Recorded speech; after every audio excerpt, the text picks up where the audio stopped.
Hello, welcome to Secret Zone. Subscribe and turn on notifications for stories you won't forget. I never thought I would be the kind of person whose life could unravel quietly, without shouting, without chaos, just small moments that slowly stopped making sense. My name is Daniel Harper. I'm 38 years old, and for most of my life, I believed that trust, consistency, and hard work were enough to protect what you love. I had built a stable career as an operations manager in San Diego, a life structured around responsibility and planning. My wife, Melissa, was different, warm, expressive, and deeply social. She worked in wellness and personal coaching, a field that revolved around connection, presence, and emotion. Together, we seemed balanced. Friends admired us. Family trusted us. From the outside, our marriage looked calm, mature, and secure. And for a long time, I believed it was. But sometimes the most dangerous lies don't be loudly. They arrive wrapped in routine.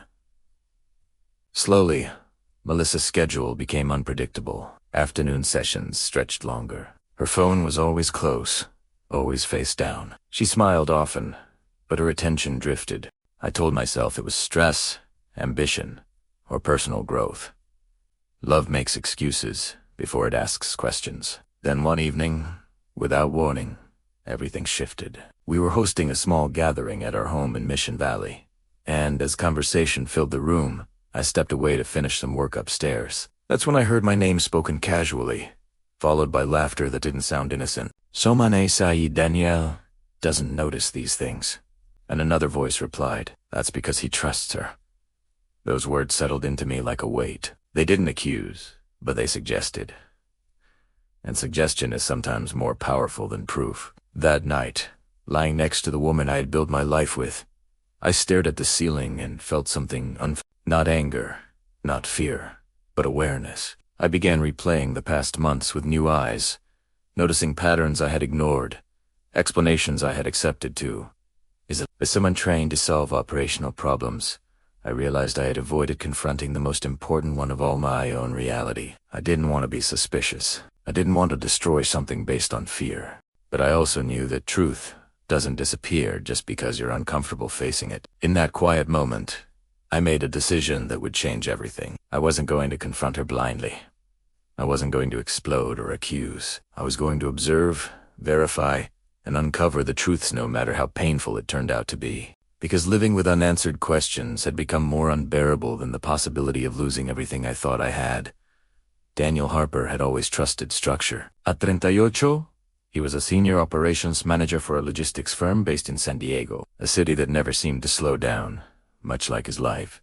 His days were filled with schedules, deadlines, and precision, everything in its place, everything accounted for. His wife, Melissa Harper, 36, was the opposite. She worked as a wellness consultant and yoga instructor, vibrant and social, someone people were naturally drawn to. Friends often joked that Daniel provided the stability, while Melissa provided the color. Married for 9 years, they lived in a modern townhouse in Mission Valley, a place they once believed symbolized their future. For a long time, Danielle thought their differences complemented each other. Melissa's profession required flexibility provid sessions, wellness retreats, and workshops, so irregular hours never raised suspicion. He trusted her completely. That trust was built on years of shared milestones, late-night conversations, career sacrifices, family vacations, and plans for a child they kept postponing because the timing wasn't right yet.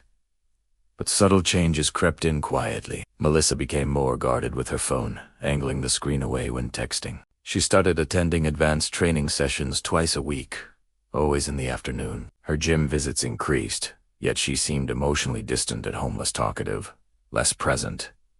Daniel noticed, but dismissed it as stress. Love, after all, often chooses comfort over confrontation. One Thursday evening in early February, Melissa invited a few colleagues over for herbal tea and light food. Daniel welcomed them politely before retreating to his upstairs office to finish a report. As the night went on, laughter echoed through the house. Then he heard something that made him pause mid-sentence on his screen. "Melissa really knows how to balance things," one woman said softly. Another replied with a laugh. "Yeah, especially when Daniel's not around." A third voice added, "She deserves excitement." Not everyone notices what they're missing. Daniel felt his chest tightened. Détonné, was senti. Playful it, was careful. Knowing he listened longer, his heart pounding, but the conversation shifted. When the guests left, Melissa kissed him casually and went to bed. Daniel stayed awake for hours, replaying those words. It wasn't proof, but it was enough to disturb the peace he'd been protecting. By morning, his instincts were louder than his doubts. Something was off, and Daniel knew from experience that when patterns stop making sense, it's time to look closer. Daniel waited 3 days before acting. He didn't want to accuse without evidence. Instead, he observed, Melissa left early on Tuesdays and Thursdays, always wearing gym clothes but returning freshly showered, relaxed, almost energized. One afternoon, after she left for what she called a private session, Daniel sat at the kitchen table, staring at the shared laptop. They rarely used it anymore, but curiosity won. He checked browser history cleared. That was unusual. Then he remembered Melissa once asking him to help download documents from her secondary email when her phone battery died. The address came back to him, melissa.wellnesspro@gmail.com. Against his better judgment, he logged in. At first, everything seemed professional session, confirmations, invoices, retreat planning. But then, he checked the archived folder. What he found there changed everything. Emails exchanged with kevin.trainer.d@gmail.com. The subject lines were harmless. The content was not. Tuesday felt different. I still can't stop thinking about it. Same hotel again. Room 412 worked last time. Be careful. I don't want him to know. Daniel's hands trembled as he scrolled. Dates matched her absences. Locations matched her excuses. One message referenced Bayfront Inn, a small hotel near the marina. Another mentioned midday, only before school pickup. The man, Kevin, was her personal fitness trainer, someone Daniel had met once. Briefly, and dismissed as irrelevant. What shattered Daniel most wasn't just the affair, it was the language. Melissa sounded confident, aware, deliberate. This wasn't manipulation. It was participation. Daniel closed the laptop and sat in silence. The truth had arrived, uninvited and undeniable. But knowing wasn't enough. He needed proof that couldn't be denied, twisted, or minimized. He needed facts. Daniel contacted Pacific Coast Investigations, a firm recommended discreetly by a colleague. The investigator assigned was Mark Ellison, a calm man in his late 50s with a voice that carried experience. Daniel shared the emails, dates, and locations. Mark nodded. Patterns don't lie, he said. Let's confirm them. They focused on Thursdays. At 11:30 a.m. the following week, Mark waited near Bayfront Inn. At 11:47, Melissa arrived. At 11:52, Kevin followed Saparitan Transis. Professional caution. Daniel received updates via text. Each one felt heavier than the last. At 1:58 p.m., both left independently. 2 days later, Mark delivered a report. Photos showed Melissa entering the hotel, laughing on her phone. Kevin, adjusting his jacket, glancing around before following. There were timestamps, locations, and vehicle plates, but the report revealed more. Kevin had a history, multiple short-term relationships with clients. He also had a fiancée, Rachel Owens, a pediatric nurse living in Loyola. Wedding scheduled in 6 months. The betrayal had layers. Daniel didn't cry.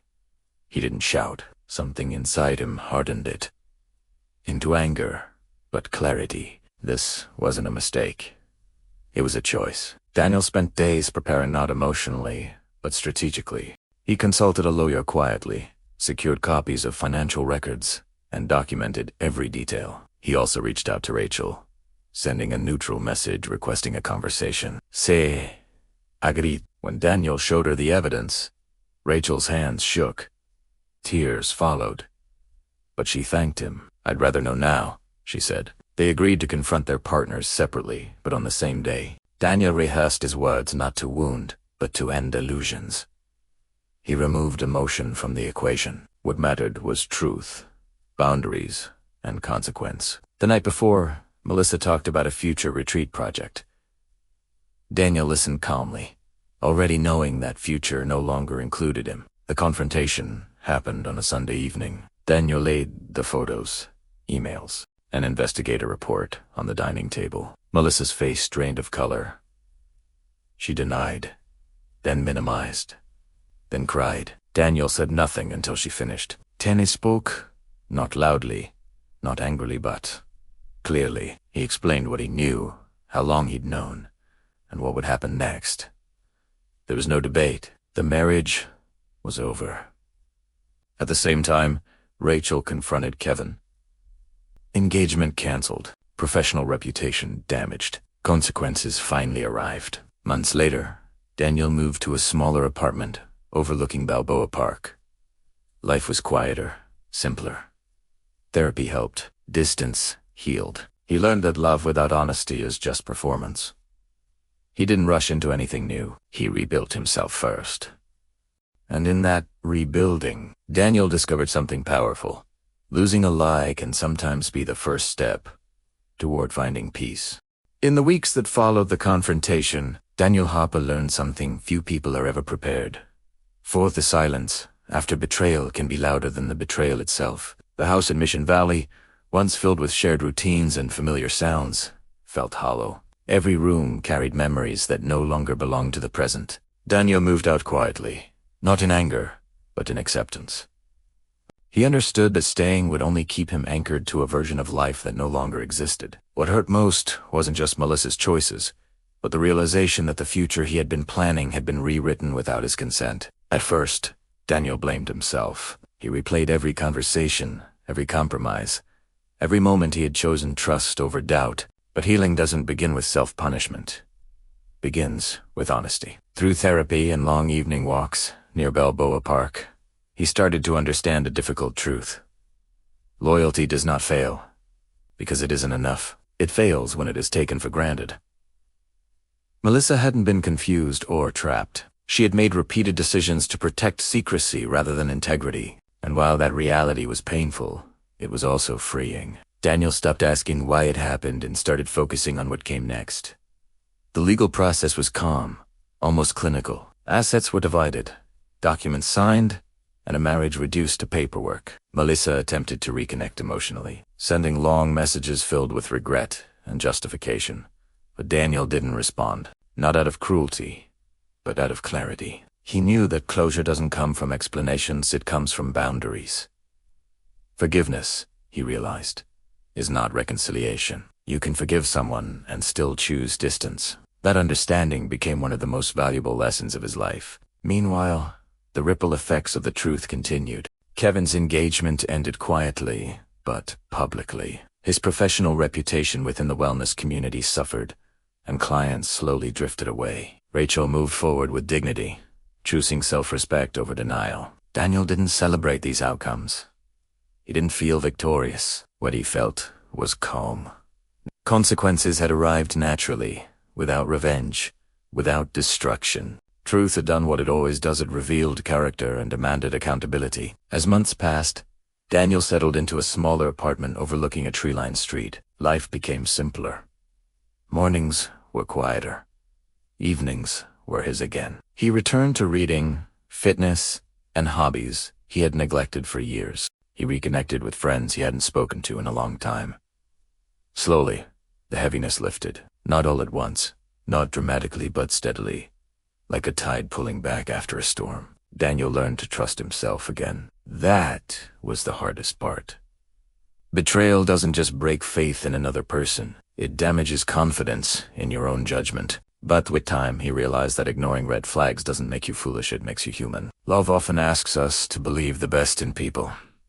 The mistake is not believing. The mistake is staying once the truth is clear. One afternoon, sitting alone with a cup of coffee, Daniel reflected on how close he had come to choosing silence. How easy it would have been to look away, to accept half-truths, to preserve comfort instead of confronting reality. But he also knew that living with doubt slowly erodes the soul. Choosing the truth, even when it shattered his world, had saved him from years of quiet misery. Pain, he discovered, is temporary. Living a lie is permanent. He didn't rush into another relationship. He didn't need distraction.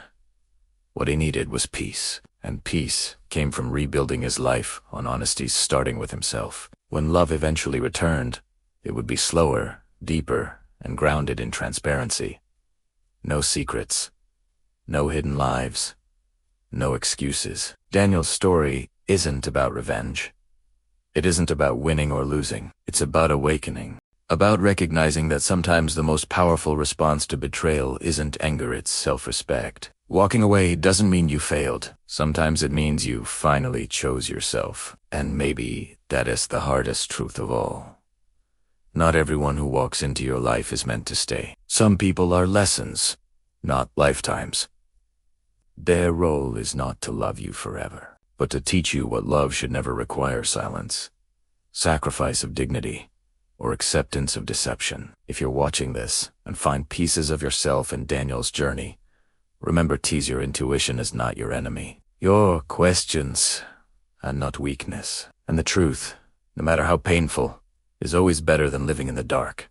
Choosing clarity may break your heart, but it will never break your spirit. Thank you for staying with this story until the end. This is Secret Zone, where hidden truths are brought into the light, and real human choices are explored without filters. If this story moved you, challenged you, or made you reflect, don't forget to subscribe, turn on notifications, and share your thoughts.